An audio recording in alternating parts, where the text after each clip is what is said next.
Congratulations, you've reached the end of all the videos. So, you may have started planning your first stargazing trip, or you may have already gotten out under the stars since you started. Either way, you have got to the end of the videos, and let's talk about the next steps. So, once you've gotten a few observing sessions under your belt, you might be wondering what you can do next. So, the first thing I highly recommend is getting to know your community around you. A great way to start is to find your local astronomical society. I'm a member of mine. With my membership fee, which is super, super reasonable, I get access to one lecture a month from some kind of space or astronomy expert, which is always on a really fascinating topic.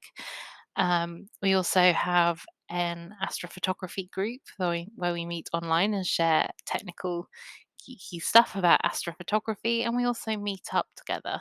And that can be the biggest benefit, having a group of people to spend time with under the stars who love what they're seeing as much as you do. And they are usually great at sharing their tips and tricks and sharing knowledge. So it's usually a great thing to do.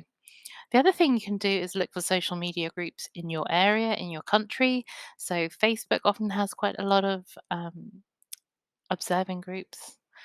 There's also academic groups at local universities doing physics outreach or astronomy outreach who are usually happy to have new members as well if they offer that.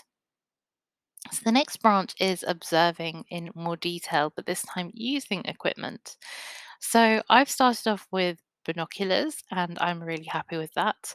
I have really heavy duty binoculars, so I need a tripod for mine. But binoculars are a great way to start because they are portable, they're easy to carry around with you, and they're really easy to learn to use. You only have one or two focus styles, and that's it. So it's super easy to figure out what you're doing. So you just point and then focus. The next thing is telescopes. Now, telescopes will take you down a black hole, and you can spend pretty much as you have in your bank account on a telescope. They range from a few £100 or dollars right through to the thousands to the millions, depending on what money and physical space you have for them. So, with telescopes, there are many different types of telescopes, all with different advantages and disadvantages. So, you need to know what it is that you want to look at the most, whether it's the moon, whether it's stars, whether it's planets, whether it's nebulae, and also get a good idea of what your budget is. And then speak with your local astronomical society. Some of them may let you try out the various different members' telescopes so you can get an idea of what is around. You can also ring up different telescope shops and manufacturers and providers, and they will give you some ideas on what might be more useful for your um, needs and wants.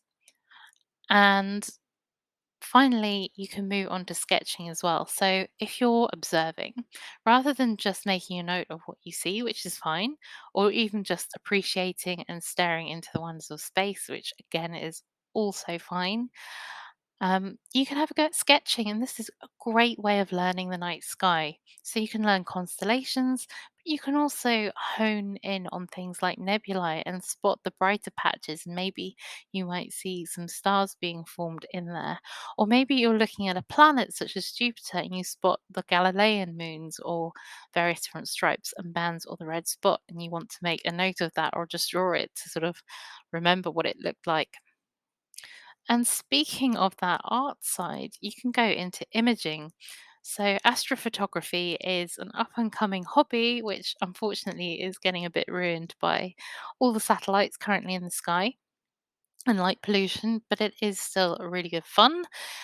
Now, it used to be super, super expensive, but with the current smartphones, people are getting really nice wide field pictures. So if you have a tripod you can stick your phone to, you can still get a pretty decent picture.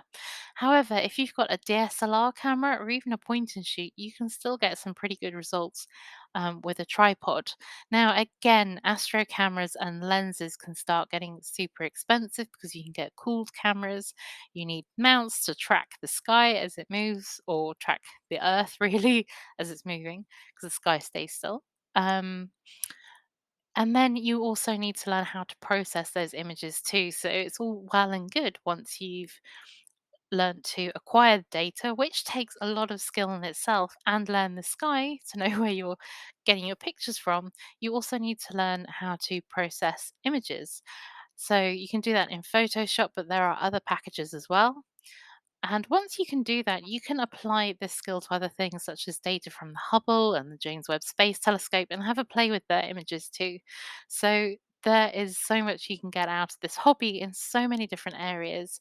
And you may even decide to do academic research, join various different university courses. There are some great free courses on places like Coursera by various different universities. So I highly recommend that you do research that. So, with that, I want to wish you good luck. Let me know how you get on in your journey. There will be links below to the various different social media pages where you can share your journey with us. All right, take care, everybody, and thank you.